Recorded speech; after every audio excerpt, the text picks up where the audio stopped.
আসসালামু আলাইকুম ওয়া রাহমাতুল্লাহি ওয়া বারাকাতুহু। বিসমিল্লাহ আলহামদুলিল্লাহ ওয়াসসালাতু ওয়াসসালামু আলা রাসূলিল্লাহ ওয়া বা'দ। আজকে আমরা একটা হাদিস শিখব। রাসূলুল্লাহ সাল্লাল্লাহু আলাইহি ওয়াসাল্লাম বলেছেন, মান রাআ মিনকুম মুনকারান ফালিয়ুগাইয়িরহু বিয়াদিহি ফাইন লাম ইস্তাতি' ফাবিলিসানিহি ফাইন লাম ইস্তাতি' ফাবিকলবিহি ওয়া যালিকা আযআফুল ঈমান। রাওয়াহু মুসলিম।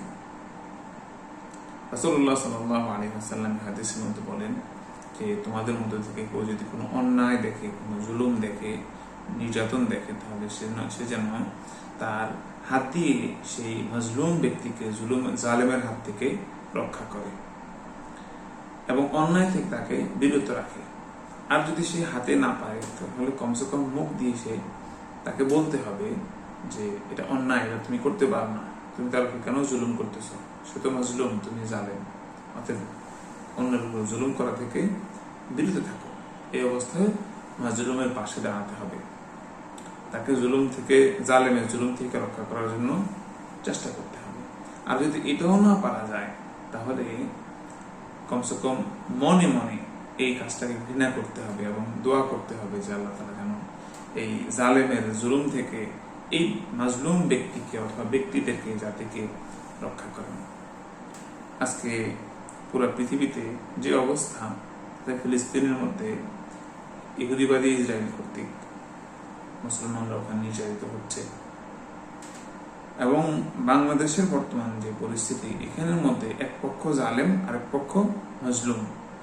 আপনি এবং আমরা মুসলমান হিসেবে আমাদের দায়িত্ব হলো মাজলুমের পাশে দাঁড়ানো, জালেমের পাশে নয়। আর চাই সেটা আপনি সরাসরি হাত দিয়ে নিজে অংশগ্রহণ করতে পারেন, অথবা আপনার কথাবার্তার মাধ্যমে একটু পানি খাইয়ে, উৎসাহ দিয়ে, দু চারটা কথা বলে বুঝিয়ে আপনি মাজলুমের পাশে দাঁড়াতে পারেন। এজন্য আমাদের মুমিন হিসাবে ইমানি দায়িত্ব হলো মাজলুমের পাশে দাঁড়ানো, জালেমের জুলুম থেকে তাদেরকে রক্ষা করার জন্য সর্বাত্মক চেষ্টা চালানো। রাসূল সাল্লাল্লাহু আলাইহি ওয়াসাল্লাম বলেছেন, আস-সাকিতু আনিল হাক্কি শাইতানুন আখরাস। যে ব্যক্তি সত্য কথা বলে না এবং সত্য বলা থেকে, হক কথা বলা থেকে বিরত থাকে, চুপচাপ থাকে, নিজেকে সুফি সাজে, অর্থাৎ এই পক্ষ নাই ওই পক্ষ নাই, তাহলে এই ব্যক্তি হলো গোঙ্গা শয়তান।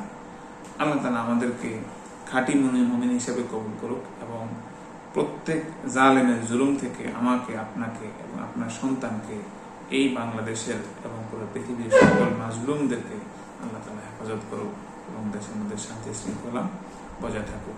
প্রত্যেকের অবস্থান থেকে এই মাজলুম জনতার, মাজলুমদের পাশে দাঁড়াতে হবে এবং সোচ্চার হতে হবে, যার যতটুকু সক্ষমতা আছে ততটুকু থেকে। আল্লাহ তাআলা আমাদের সবাইকে তৌফিক দান করুক। আসসালামু আলাইকুম ওয়া রাহমাতুল্লাহি ওয়া বারাকাতুহু।